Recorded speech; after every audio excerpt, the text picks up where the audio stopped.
see by the dawn's early light what so proudly we hailed at the twilight's last gleaming, whose broad stripes and bright stars through the perilous fight o'er the ramparts we watched were so gallantly streaming, and the rocket's red glare, the bombs bursting in air, gave proof through the night that our flag was still there.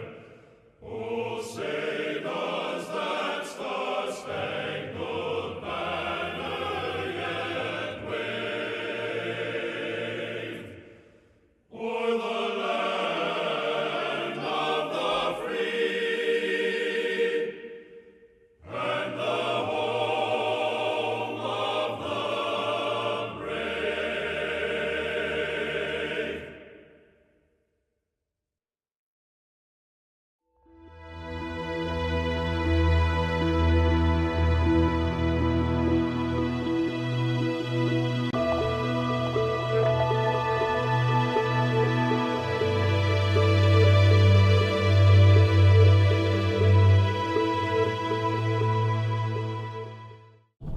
Good morning. Gives me a great deal of pleasure to introduce Derrick Schooley. He's the head hockey coach at Robert Morris, and he has been since they founded it. It's the only Division I hockey school in the Pennsylvania area. He's turned it into a great hockey school. His own player experience, he played for the Plate Generals, the Huntington Blizzard, the Omaha Lemons, the Defenseman of the Year, named on 42 teams as the Defenseman of the Year. Coaching experience and so young. He was 35 years old when he joined the Robert Morris. He's won all kinds of awards, mostly as a defenseman. He's married to his wife, Alicia, 2 children, daughter, Kathleen, and son, Brendan. Let's give a nice warm welcome to Derrick Schooley. Thank you. Oh, that's a lot. Thank you. Well, I appreciate you having me. I've been here, this is probably my 3rd or 4th time I've been here to speak, and it's always a good time, and obviously I love the enthusiasm for everything you guys do, and appreciate having me back again, and always, like I said, enjoy it. But we're getting ready to start our 15th year as a hockey program. I came here in 2003. And my daughter was born right a month after I got here, right at Schooley Hospital. All 3 of my kids have been born at Schooley Hospital, and really enjoy the fact that they've become Pittsburgh natives. They don't say yins yet, and they don't like pierogies, but they really enjoy being in Pittsburgh, as do me and my family. So when I first got here, I left the Air Force Academy in Colorado Springs, and I spent 5 years there. I told my wife that Pittsburgh was exactly like Colorado Springs. I said the sun always shines.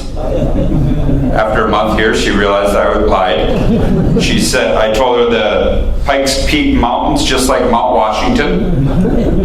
That didn't work.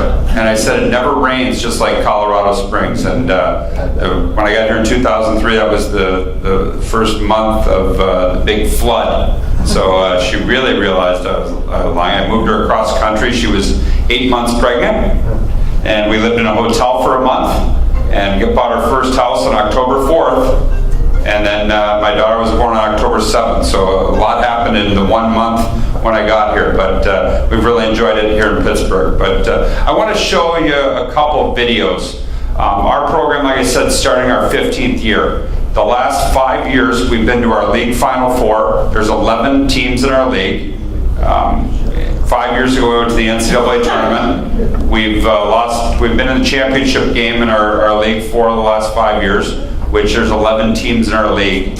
The other year we were in the semifinals, and we won 2 regular season championships, 1 playoff championship, and been to the NCAA tournament. I got 2 videos I want to show you. They're very brief. One's 3 minutes. It talks about the golden era of Robert Morris hockey. And when we're only 15 years old, I'm not sure what, it should be more like bronze era, because we haven't been around that long. But, and then we got, 2 years ago we had a really special event. We got a chance to play outdoors at Heinz Field with, right after the Stadium Series game with the Penguins and Flyers, and they did a really neat documentary. It lasts about 7 minutes. But I want to show you 2 videos on Robert Morris hockey. Then.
Some highlights, but I want to show you the Heinz Field thing, because it was really a neat experience for our student athletes to be able to play it at Heinz Field.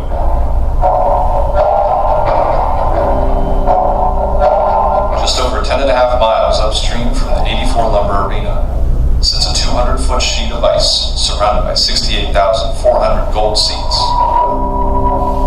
What transpired here at Heinz Field just under 24 hours ago was the venue's second professional outdoor hockey game. And tonight, it would see its first of the collegiate variety. The Colonials and Purple Eagles are no strangers to playing outside hockey. Niagara tied RIT 2-2 at Frontier Park in 2013. As for Robert Morris, they tied Bowling Green 2-2 as well. With the previous experience of the outdoor spectacle under their belts, both teams know what needs to be done here tonight. We had 3,000 people there and 65,000 empty seats. The capital for season of the victory. It was a Halloween night, theme night, and everybody came dressed as a yellow sea. That's spot locked up. It's going to be good hockey going into the playoffs. Atlantic hockey comes down to the hottest team at the right time, so we want to make sure that we're on our roll and we're continuing to play some good hockey heading into the bye week and then continue it on to this weekend. Being a Pittsburgh guy playing where you watch the Steelers every Sunday is. He's from Shaler, so we've got four local kids. We got one from Moon and Added more. one from Montour. Childhood memories of frozen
gets back up to his skate, shot and score.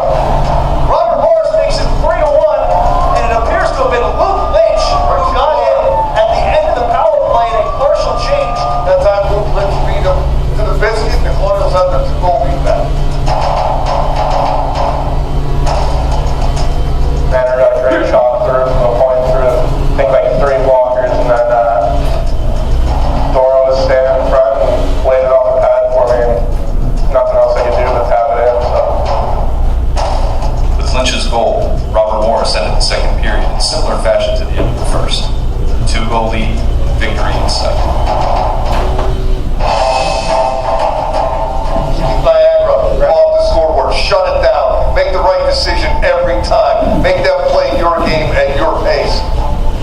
Colonials kept a stranglehold on the game's momentum. RMU's top line of Brady Ferguson, Daniel Levins, and Alex Tonge were held in check for most of the game. But all it took was one quick shift to change them. Good move by Tosh to create some space. Here he comes walking in, shot and score. Alex Tosh went roof, back to goaltender Guillaume Terrier all the way deep into his crease and scored. Mark one up for Alex Tosh. Yeah, he caught the defenseman napping a little bit, flicking the wrist, and 4-1 RMU. Now holding a commanding 4-1 lead, there was little doubt left to be had.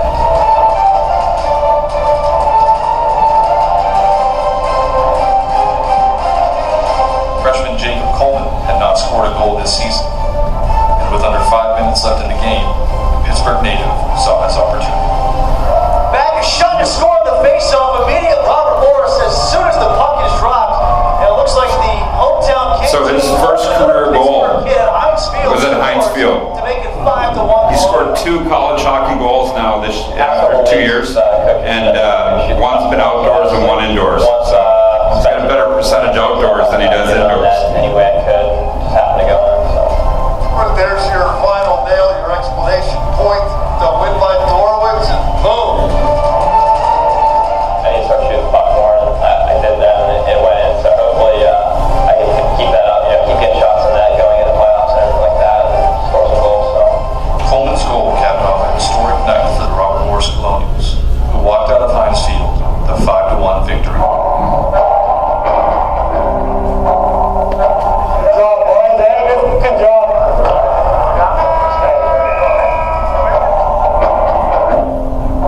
These moments, encapsulated by photographs, Now, last a lifetime.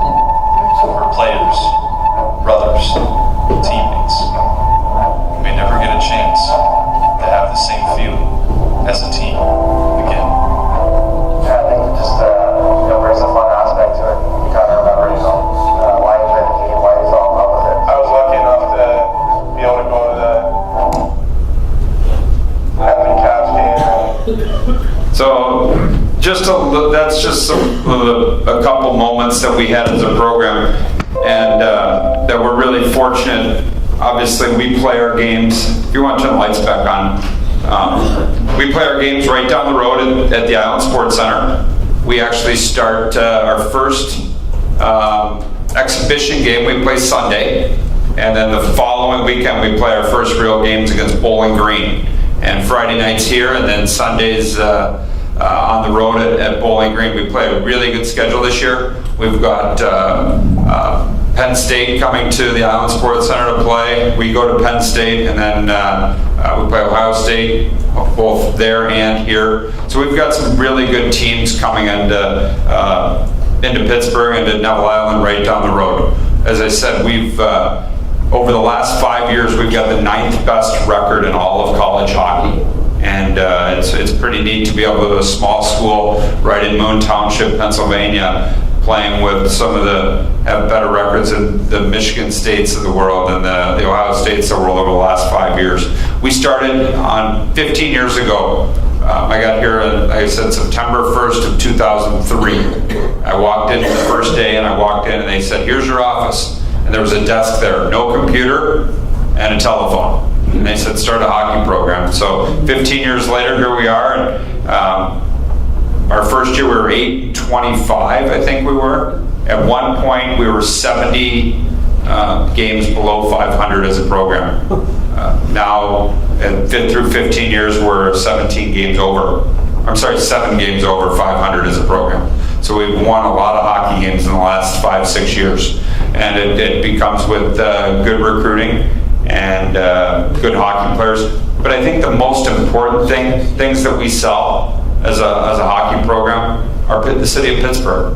The city of Pittsburgh is an excellent draw to bring people into, to take them downtown and take them to the top of Mount Washington, to take them to eat overlooking Heinz Field, to overlooking the city, take them down through the Golden Triangle and the Strip District and all the neat places that Pittsburgh has to offer, and that helps us get kids. And you can't say enough about the community, you can't say enough about the area, and you can't say enough about the people.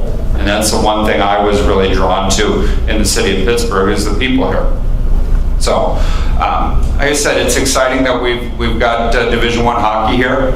We've got some really good teams, really good programs coming in, and hopefully if you get a chance, come down and see us play. But I want to open it up for any questions that anybody has right now as far as hockey goes. Wait, and now that hockey's started, it is hockey season, so you can officially say it's hockey time in Pittsburgh. We'll start here. You said about recruiting students, and you get some locals. How many Canadians and how many Russian students? How many Canadians? How many Canadian and how many Russian students? Russians? We got none of those. I know, I'm just kidding. It's the Cold War. We don't recruit any of those. No. We've got, we're 50% American, 50% Canadian. We're about half and half. Oh, so that's the DNA. Yeah, so we're half and half. We got 4 kids from Western Pennsylvania, and then we're coast to coast in the United States, and we're coast to coast in Canada. We've got some from British Columbia. We've got some from Quebec. And we do have, for the first time this year, we do have our first international student, not a Russian, a Frenchman not from Quebec, from France. Ooh, we had 6'7", 230-pound Frenchman. Whoa. Yeah, Last question. Yeah. Since you brought your wife here somewhat reluctantly, are you still married? I'm still married, and it wasn't reluctantly. It was a chance to be a head coach. She understood that. We'll go over here and make our way back. I see in the back. Did I hear in your introduction that you were in Omaha, Nebraska? Yes, I was. As a player or coach? As a player. As a player. I played for the Omaha Lancers in 19... I go back a long ways, but in the late 1940s, I was an avid fan of a team called the Exarban Knights. Yes. Moto McLean, Gordie Howe was there. Right. Yep, they were all there. It was the Omaha Lancers now. Exarban is Nebraska spelled backwards. Yes, it is. It used to be a racetrack. They got torn down. What team is there now? The Omaha Lancers. There's also a college team there now, the Nebraska Omaha Mavericks. So there are 2 hockey teams there in town. And what kind of coaching staff do you have now? My coaching staff, I've got 2 assistant coaches. One is from Edmonton, Alberta. One is from New York. And then I've got a volunteer assistant who's from New Jersey, and he's actually played about 80 games in the National Hockey League with the Capitals and Bruins and Florida Panthers. So the funny thing is I introduced him to our team, and he won 2 national championships as a player and went to 4 Frozen Fours at the University of Michigan. And he played 60-something games in the NHL. And I said, and plus, he was drafted in the 25th round of the Major League Baseball by the Atlanta Braves. My players were more impressed that he was drafted in baseball than he was that he played in the NHL and won 2 national championships. So Matt Herr is our volunteer. I've got 3 coaches on my staff. Yep. Which Michigan schools and which Minnesota schools do you play? Which are on your schedule? We don't play any this year, but we played in the past. We played Michigan. We were 1-1 all time against the University of Michigan. We shut them out 3 years ago at Yost Ice Arena in Ann Arbor, which is the first time they'd been shut out at home since 1989. We played Michigan State. We played Western Michigan. We played Ferris State. We played Lake Superior State. The only 2 non-playing hockey schools in Michigan that we haven't played are Northern Michigan and Michigan Tech. And in Minnesota, we played the University of Minnesota. That's who we played in the NCAA tournament. We played St. Cloud State. St. Cloud State is actually top 5 in the nation right now, and they are coming to our tournament, which will be at Christmas time down at PPG Paints Arena. And Bemidji State we've played. In Minnesota, we have not played in Mankato, and we have not played, what's the other one? Minnesota State, Mankato. I think that's all the Minnesota schools. So we've played a good number of them. Yes, sir. Could you explain how you recruit? Is it just with your coaching staff, or do you use other people in your recruiting efforts? Mostly with my coaching staff, with our contacts. We spend the whole month of September going out on the road recruiting. My one assistant, I was in Minnesota, Toronto, and Buffalo all within a 7-day period. My other assistant was in Toronto, Buffalo, Minnesota with me, and my other one went from Minnesota to British Columbia to Saskatoon, Saskatchewan, to Calgary, to Edmonton, to Toronto, to Pittsburgh. He was gone for 14 days. I'm not sure if he's married anymore. That's my fault. But they go and they watch. I liken it to baseball. I'm a big baseball fan. I'm from St. Louis, Missouri, so I'm a Cardinals fan through and through. I apologize to all the Pirates fans in here that you've been so bad for so long. So I'm sorry about that. And the Cardinals have had winning records for the last 15 years, so I am sorry. But I liken it to baseball. They go 7 innings. And between the two of them, they've got between recruits, somebody goes 4 or 5 innings, the next assistant takes it for a couple innings, and then my job as the head coach is to be the closer. I've got to sell them and I've got to close the deal. So I liken it to baseball. I'm a big baseball fan, so that's kind of how we recruit. Yes, sir. Do you have any NHL caliber players on your roster at the moment? We've had 5 guys go to NHL training camps. We had one that just was in the Toronto Maple Leafs training camp. We've had guys in the Penguins development camps before. We've had guys in Vancouver. We've had a whole bunch of guys play NHL exhibition games, but we've never had a player play an NHL game. I will say this though, we have 2 guys who have been on NHL ice. They're both referees. 2 of our alums are referees in the National Hockey League. And everybody see here the big thing going on in hockey right now is the guy in Washington Capitals just got suspended for 20 games, Tom Wilson. My alum was one of the referees in that game that he blindside hit him. So his name's been thrown around. That's Furman South actually. He's from Swickley here. He's from Swickley. My other alum lives in Pittsburgh, but he's originally from Colorado, just signed an NHL referee contract. And I've got a goalie that's an emergency backup that he lives in Ottawa, and when anybody comes into Ottawa and their goalie gets hurt and they need a goalie for the game, he goes and dresses. We got a goalie that played last night for the Blackhawks as their emergency backup. He didn't play. He sat on the bench for the Blackhawks. So that's the closest I've got to the NHL right now. Yes, sir. You mentioned the hit by Wilson. Quite frankly, I don't think the penalty was enough for just a 20-day suspension. I mean, you have a vicious hit like that from a guy that has a history of doing that. He should have been suspended for a year. But anyway, my question is, in the NHL, there's a lot of conversation about the suspensions, the concussion protocols. What do you have in the NCAA to do the policing? Well, we have actually, ours is automatic. So if you get a 5-minute major, you automatically are out the next game. So when you only play 34 games, you sit a game. It's tough. I mean, you miss 3 games in a year. That's 10% of your season. So I think our body, we wear full cages. We don't, as you can see in the videos, we wear either a full plastic shield or we wear a full cage. One, because these kids are college student athletes. If they play in the NHL and they get hit, they get paid good. Here they're just getting a scholarship and going to school. We want them to look good for the rest of their lives, so we don't wear the half shields, we wear the full cages.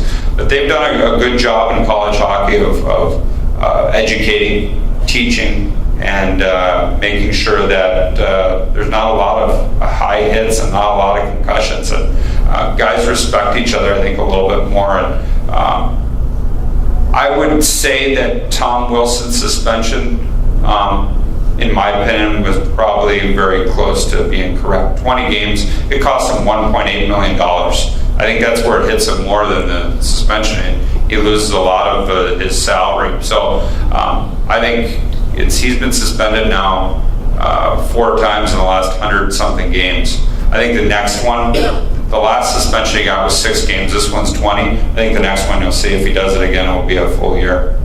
And it's bad. Yes? You have anybody from Buffalo? We do have some from Buffalo. They're a big Buffalo Bills fans, and they cry every Sunday.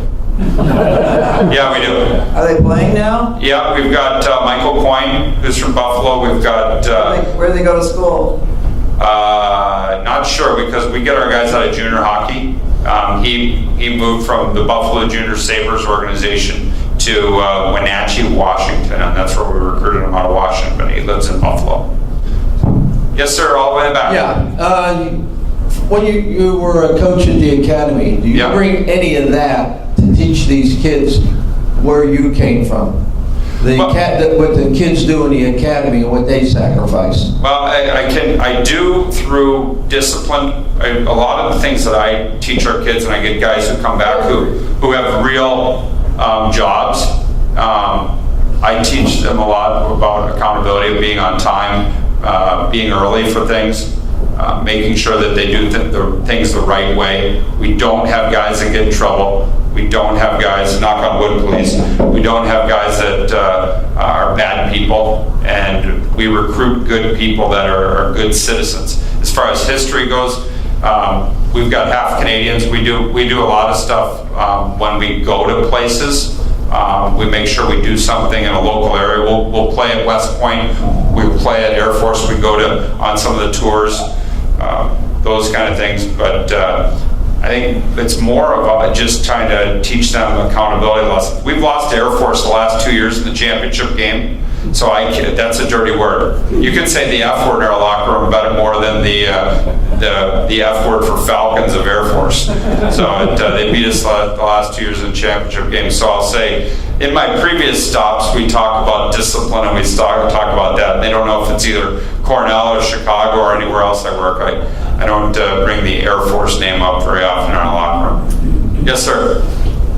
How many of your players are on full scholarship? Is that controlled by the NCAA as to how many of your squad? Is that consistent? We've got 18 scholarships for our 26 players.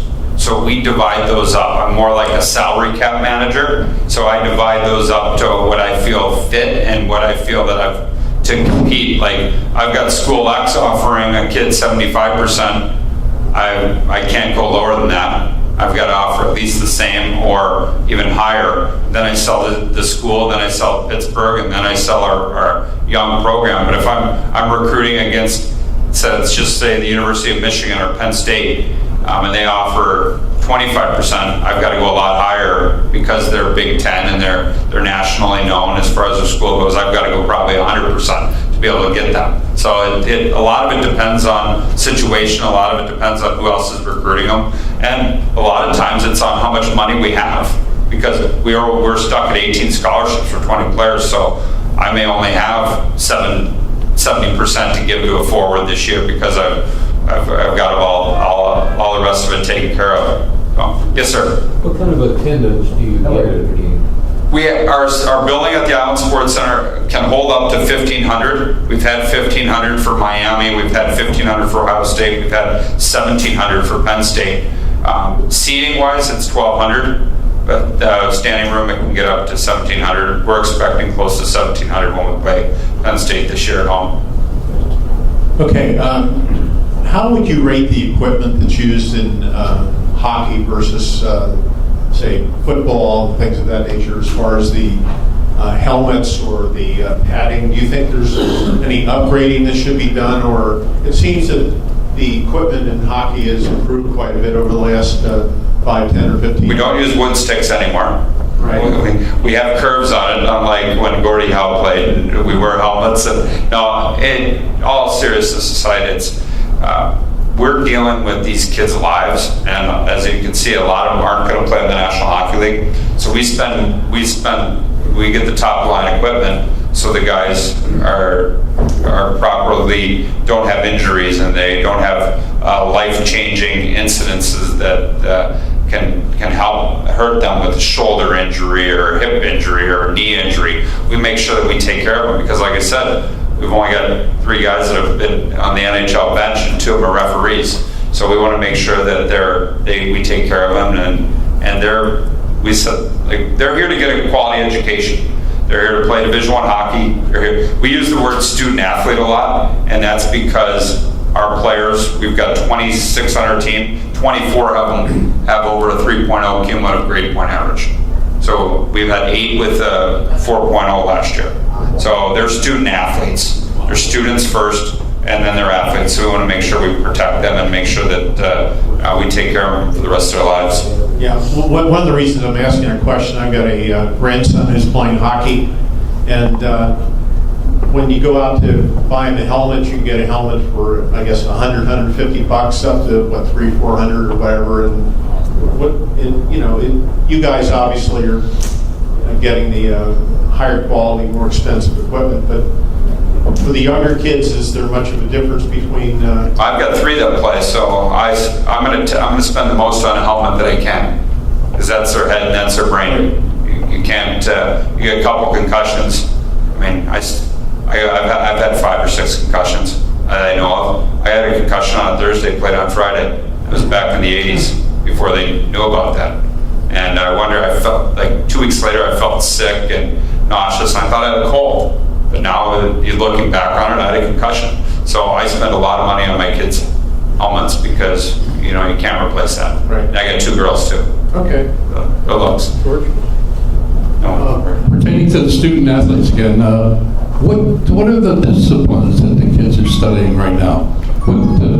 Are they all business majors? Yeah, we've got, Robert Morris is known for their business school, so we've got most of our, I'd say probably 75% of them are business schools. We've got a couple environmental science guys, we've got a couple biology majors, a couple communication majors, but most of them are business majors. You have to sell what I always tell kids, if you're coming to Robert Morris to go to med school, I wish you the best of luck. But you want to, if you were in business and you want to get a really world-class business degree, because we are very known for our business programs and for our sports management department, that's what you come to Robert Morris for. But if you want to go to med school, I can't help you. 75%? Yeah. Yes, sir. Yeah, a few years ago, Robert Morris had to discontinue a number of the minor sports from a financial standpoint. I was just wondering, the overall financials right now, are any sports actually making money, or how much do you lose, and what is the net? I don't know that. I'm in charge of my budget, but I don't see any of the income. I just see the expenses. I will tell you that the one thing that is really stopping us from being a top 10 program is our on-campus ice arena. We need to get one of those built in the next 5 to 7 years. So if anybody, we're talking about finance, you got $28 million. I can spend it well. I know how to spend it. And we'll even name the rink after you.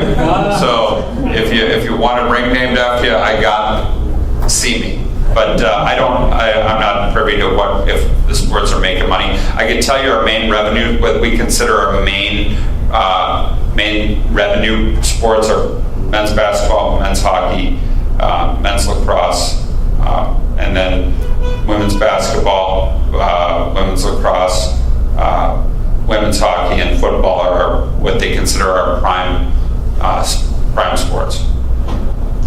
My question was whether you had a women's hockey team. Yeah. You just answered that. Yeah, they went to the NCAA tournament 2 years ago, and they're playing the #1 team in the nation tonight in Clarkson. We were very fortunate. We beat the #1 team in the nation twice when they were the same team back to back. They're playing the #1 team in the nation tonight. So wish them the best of luck. Well, if anybody else doesn't have any questions, I greatly appreciate you having me. Hopefully, with the questions and just the little introduction of the video, got a little bit, got you primed for hockey season.